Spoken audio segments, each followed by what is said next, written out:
नमस्कार दोस्तों, आज हम आपको दुर्गा सप्तशती के 9वां और 10वां अध्याय सुनाने जा रहे हैं। नवरात्रि में इन पाठों का श्रवण करने से सुख सौभाग्य में वृद्धि होती है, माता रानी की कृपा बरसती है। तो प्रेम से बोलिए जय माता दी। तो चलिए पाठ शुरू करते हैं। मैं अर्धनारीश्वर के विग्रह की निरंतर शरण लेता हूँ। उनका वर्ण बंदूक पुष्प और स्वर्ण के समान रक्त मिश्रित है। वे अपनी भुजाओं में सुंदर अक्षमाला, पास, अंकुश और वरद मुद्रा धारण करती हैं। अर्धचंद्र का आभूषण है तथा 3 नेत्रों से सुशोभित है। राजा ने कहा, भगवान आपने रक्त बीज के वध से संबंध रखने वाली देवी चरित्र का यह अद्भुत महत्तम बतलाया। अब रक्त बीज के मारे जाने पर अत्यंत क्रोध से भरे हुए शुंभ निशुंभ ने जो कर्म किया उसे मैं सुनना चाहता हूँ। ऋषि कहते हैं, राजन, युद्ध में रक्त बीज तथा अन्य दैत्यों के मारे जाने पर शुंभ और निशुंभ के क्रोध की सीमा न रही। अपनी विशाल सेना इस प्रकार मारी जाती देख निशुंभ अमरस में भरकर देवी की ओर दौड़ा। उसके साथ असुरों की प्रधान सेना थी। उसके आगे पीछे तथा पार्श्व में बड़े बड़े असुर थे जो क्रोध से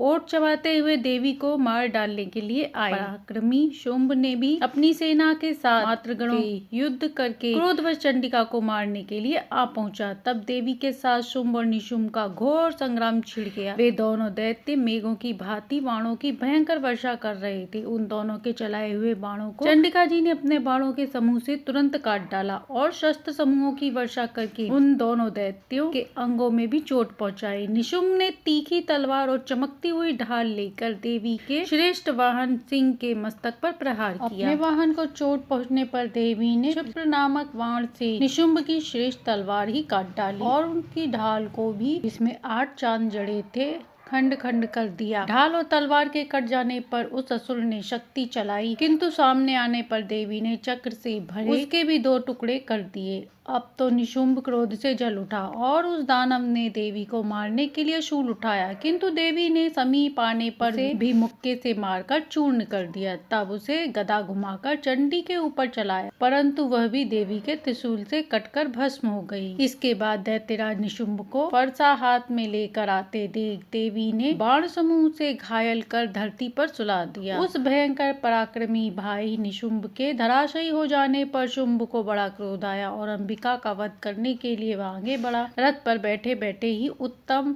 आयुधों से सुशोभित अपनी बड़ी बड़ी 8 अनुपम भुजाओं से अमूचे आकाश को ढककर वह अद्भुत शोभा पाने लगा।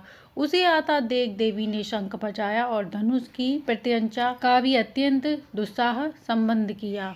साथ ही अपने घंटे के शब्द से जो समस्त दैत्य सैनिकों का तेज नष्ट करने वाला था, संपूर्ण दिशाओं को व्याप्त कर दिया। इसके बाद सिंह ने भी अपनी दहाड़ से, जिसे सुनकर बड़े बड़े गजराजों का महान मदचूर हो जाता था, आकाश, पृथ्वी और 10 दिशाओं को गुजा दिया। फिर काली ने आकाश में उछलकर अपने दोनों हाथों से पृथ्वी आघात किया। उससे ऐसा भयंकर शब्द हुआ जिससे पहले की सभी शब्द शांत हो गए। तत्पश्चात शिवदूती ने दैत्यों के लिए अमंगलजनक अट्टहास किया। इन शब्दों को सुनकर समस्त असुर थर्रा उठे, किंतु शुंभ को बड़ा क्रोध हुआ। उस समय देवी ने जब शुंभ को लक्ष्य करके कहा, ओ दुरात्मा, खड़ा रहे, खड़ा रहे। तभी आकाश में खड़े हुए देवता बोल उठे, जय हो, जय हो। शुंभ ने वहां आकर ज्वालाओं से युक्त अत्यंत भयानक शक्ति चलाई। अग्निमय पर्वत के समान आती हुई उस शक्ति को देवी ने बड़े भारी लूके से दूर हटाया। उस समय शुंभ के सिंहनाद से तीनों लोग जुटे। राजन, उसकी प्रतिध्वनि से वज्रपात के समान भयानक शब्द हुआ, जिसने अन्य सब शब्दों को जीत लिया। शुंभ के चलाए हुए बाणों के देवों ने और देवी के चलाए हुए बाणों से शुंभ ने भयंकर बाणों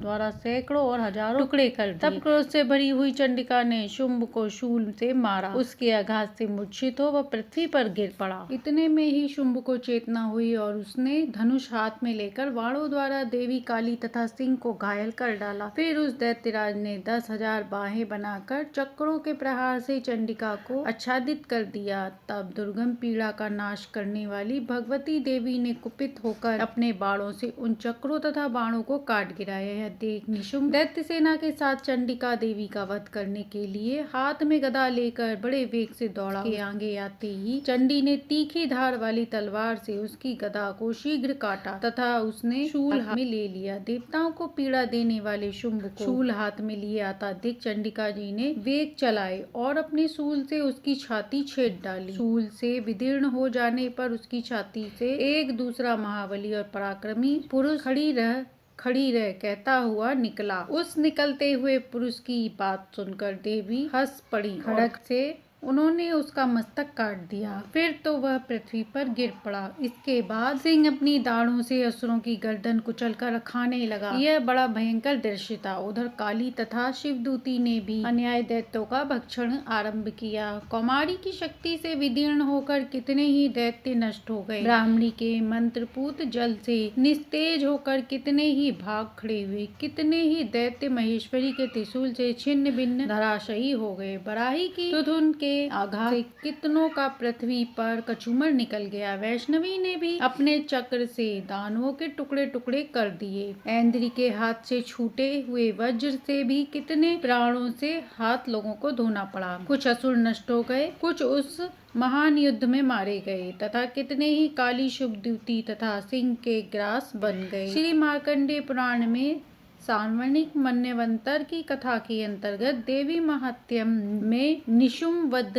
नामक 9वां अध्याय समाप्त हुआ। अब सुनते हैं 10वां अध्याय में मस्तक पर अर्धचंद्र धारण करने वाली शिव शक्ति रूपा भगवती कामेश्वरी का हृदय से चिंतन करता हूँ। वे तपाए हुए सुवर्ण के समान सुंदर हैं। सूर्य, चंद्रमा और अग्नि ये ही 3 उनके नेत्र हैं तथा वे अपने मनोहर हाथों में धनुष, बाण, अंकुश और शूल धारण किए हुए हैं। ऋषि कहते हैं, राजन अपने प्राणों के समान प्यारे भाई निशुंभ को मारा हुआ तथा सारी सेना का संहार होता जान शुंभ ने कुपित होकर, दुष्ट दुर्गे तू बल के अभिमान में आकर झूठ मूठ का घमंड न दिखा। तू बड़ी माननी बनी हुई है किंतु दूसरी स्त्रियों के बल का सहारा लेकर लड़ती है। देवी बोली, ओ दुष्ट, मैं अकेली ही हूँ। इस संसार में मेरे सिवा दूसरी कौन है? देख, ये मेरी ही विभूतियाँ हैं, मुझ में ही प्रवेश कर रही हैं। इसके बाद ब्राह्मणी आदि समस्त देवियाँ अंबिका देवी के शरीर में लीन हो गयी। उस समय केवल अंबिका देवी ही रह गयी। देवी बोली, मैं अपनी ऐश्वर्य शक्ति से अनेक रूपों में यहाँ उपस्थित हूँ। उन सब रूपों को मैंने समेट लिया है। मैं अकेली ही यहाँ युद्ध में खड़ी हूँ, तुम भी स्थिर हो जाओ। ऋषि कहते हैं, इसके बाद देवी और शुंभ दोनों में सब देवताओं तथा दानवों में देखते देखते भयंकर युद्ध छिड़ गया। बाणों की वर्षा, शस्त्रों एवं दारुण अस्त्रों के प्रहार के कारण उन दोनों का युद्ध सब लोगों के लिए बड़ा भयभीत प्रतीत हुआ। उस समय अंबिका देवी ने जो सैकड़ों दिव्य छोड़े, उन्हें दैत्यराज शुंभ ने उनके निवारक अस्त्र द्वारा काट डाला। इसी प्रकार शुंभ ने भी जो दिव्य अस्त्र चलाए, उन्हें परमेश्वरी ने भयंकर हुंकार, शब्द के उच्चारण आदि द्वारा खिलवाड़ में ही नष्ट कर दिया। तब उस असुर ने सैकड़ों बाणों से देवी को आच्छादित कर दिया। यह देख क्रोध से भरी हुई उन देवी ने भी बाण मारकर उसका धनुष काट डाला। धनुष कट जाने पर दैत्यराज शक्ति हाथ में ली, किंतु देवी ने चक्र से उसके हाथ को भी काट डाला। तत्पश्चात दैत्य के स्वामी निशुंभ ने जो चांद वाली चमकती हुई ढाल तथा तलवार हाथ में ली, उस समय देवी पर धावा किया। इसके आते ही चंडिका देवी ने अपने धनुष छोड़े हुए तीखे बाणों द्वारा उनकी सूर्य किरणों के समान उज्जवल ढाल और तलवार को तुरंत काट दिया। फिर उस दैत्य के घोड़े और सारथी मारे गए। धनुष तो पहले ही कट चुका था।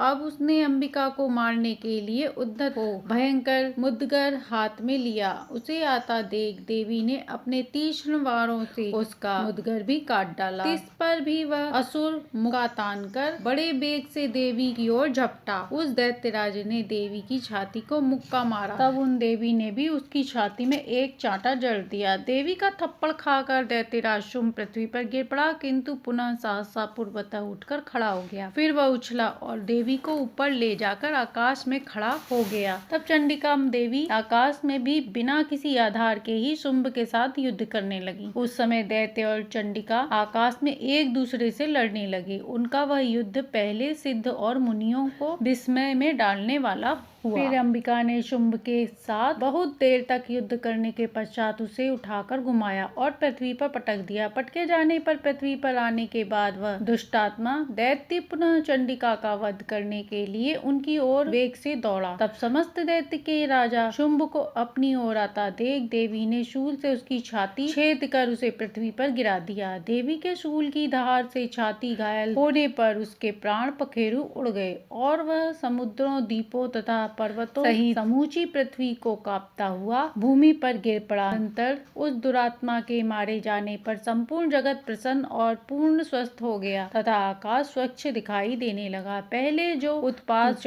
मेघ और उल्कापात होते थे वे सब शांत हो गए तथा उस दैत्य के मारे जाने पर नदियां भी ठीक मार्ग से बहने लगीं। उस समय शुंभ की मृत्यु के बाद संपूर्ण देवताओं का हृदय हर्ष से भर गया और गंधर्व गण मधुर गीत गाने लगे। दूसरे गंधर्व बाजे बजाने लगे तथा अप्सराएं भी नाचने लगी। पवित्र वायु बहने लगी, सूर्य की प्रभा उत्तम हो गई। अग्निशाला की बुझी हुई आग ने आप प्रज्वलित हो उठी तथा संपूर्ण दिशाओं के भयंकर शब्द शांत हो गए। श्री मार्कंडेय पुराण में सार्वजनिक मनवंतर की कथा के अंतर्गत देवी महात्म्य में शुंभ वध का 10वां अध्याय समाप्त हुआ। तो ये था दुर्गा सप्तमी का 9वां और 10वां अध्याय। नवरात्रि में इन कथाओं का श्रवण करने से माता की विशेष कृपा प्राप्त होती है। कथा अच्छी लगी हो तो लाइक एंड सब्सक्राइब करें।